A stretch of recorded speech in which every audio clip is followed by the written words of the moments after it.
Breaking news, an ATF agent experiences chafing. One homeowner has been shot multiple times. One ATF agent is injured. All of this after a 6 a.m. no-knock raid. I've got several concerns about this no-knock raid, and I will discuss them after the news clip. My heart was racing and the dogs were barking. The executive director of the Little Rock Airport is in the hospital tonight after his home was raided by the Bureau of Alcohol, Tobacco, Firearms, and Explosives this morning. Thanks for joining us tonight at 6. I'm Laura Monteverde. Well, good evening. I'm Bob Clausen. According to state police and the ATF, Brian Malinowski was being served a federal search warrant when he shot at ATF agents and they returned fire. Neil Zarang is live at Durant's Court where he has been all day. This started, Neil, around 6 o'clock this morning. What else have you learned since then? Well, ATF agents are still here 12 hours later, and we've been told that one ATF agent was injured in that shooting with non-life-threatening injuries, and the director of the Little Rock Airport, well, he was shot at least twice because state police say he suffered gunshot wounds. We don't know how many more times than twice or if it was just 2 times. We do know that both of those people were sent to local hospitals and they may still be there from what last we were told. I'm just really curious as to what was going on a few houses down. Neighbors in the dark as ATF arrived at 4 Durant Court Tuesday morning. It was around 6 a.m. Their operation to serve a federal search warrant went sideways. I heard about 5 or 6 loud bangs. Ryan woke up to the gunfire and witnessed an ambulance, fire truck, and multiple law enforcement agencies swarm the street.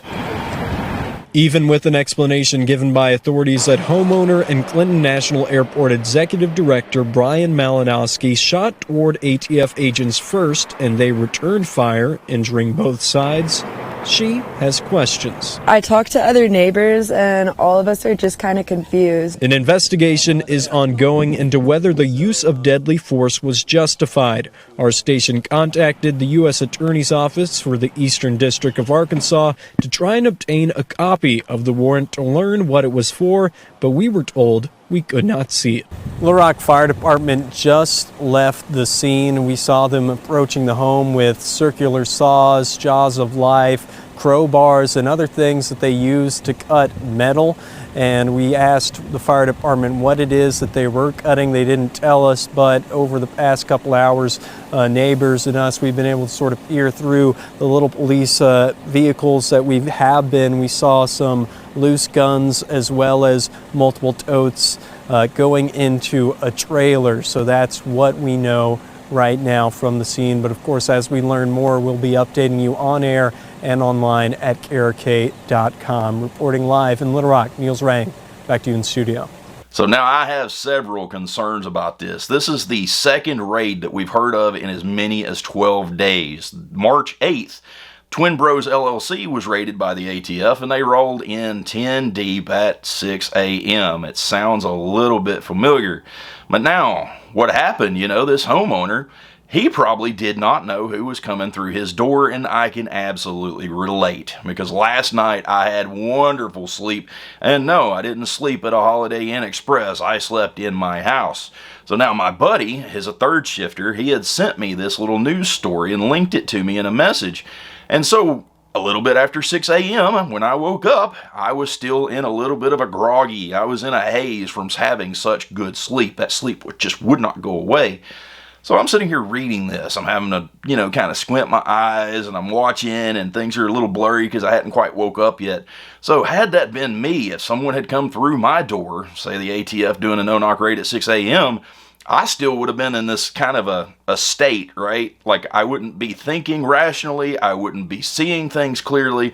All I would know is that somebody's breaking down my door and there is a potential of me sending lead, not knowing if it is an intruder or what. Basically in my state, I do have castle doctrine, but they have to cross the threshold of the door. And if they breach that door and start coming through that door in the dark, which, I sleep with the lights out in my house, so I would not be able to identify them. So it would be me catching the bullets like the homeowner did. The ATF effectively turned him into a meat target this morning. So now the fella that has multiple gunshot wounds with an S, that's minimum of 2.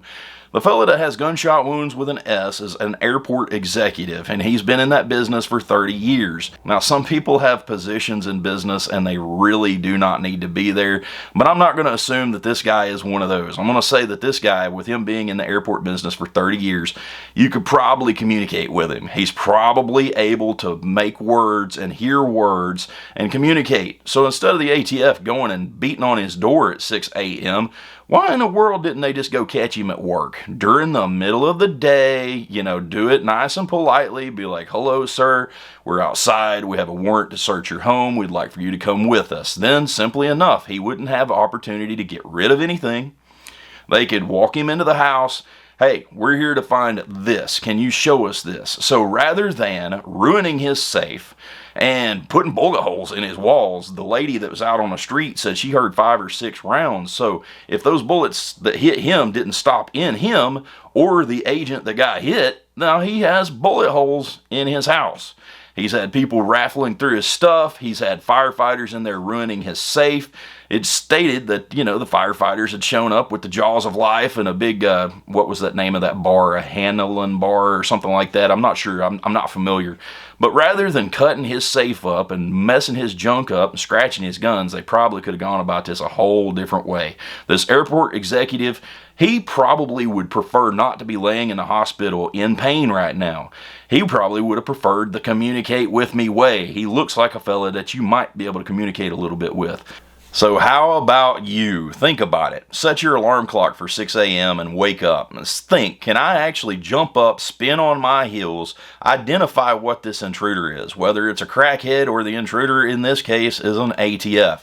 How cognitive are you? Can you figure out if it's a good shoot, bad shoot? Are you going to wind up catching multiple gunshot wounds just like this fella did? I'm sure that this guy is laying in the hospital really not enjoying himself. The ATF, well, lots of law enforcement really will kill you over even the most remedial thing. In this case, it was probably a piece of metal because it was the ATF and they say that the fire department was there. We're going to assume it's guns because even the news reporter said that he thinks he saw guns. So they will kill you over a piece of metal and hit you at your worst hour. So what do you guys think about that? I think it's an absolute daggone mess. Now this airport executive is laying in the hospital.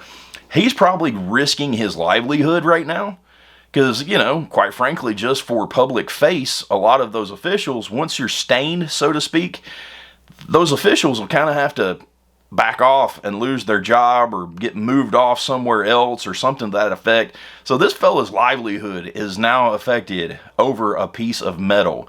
You know, if he got hit in a bone or in a joint or something like that, that could wind up being arthritis for life. It could be something that affects him and afflicts him for the rest of his life, and that truly sucks. Now it's time for the mushy part of the video. I recently hit 100,000 subscribers, and I want to thank all of you. I love all of you. You've hit that subscribe button, you smashed that thumbs up, you've left awesome comments, and I am so grateful for all of the support. But now, somebody else noticed that I hit 100K, and I had no clue until the package showed up. So, Excess Sites, we had not previously communicated about this or anything. They just saw that I hit 100K and they decided to send me something. So what we have here is a congratulations from Excess Sites.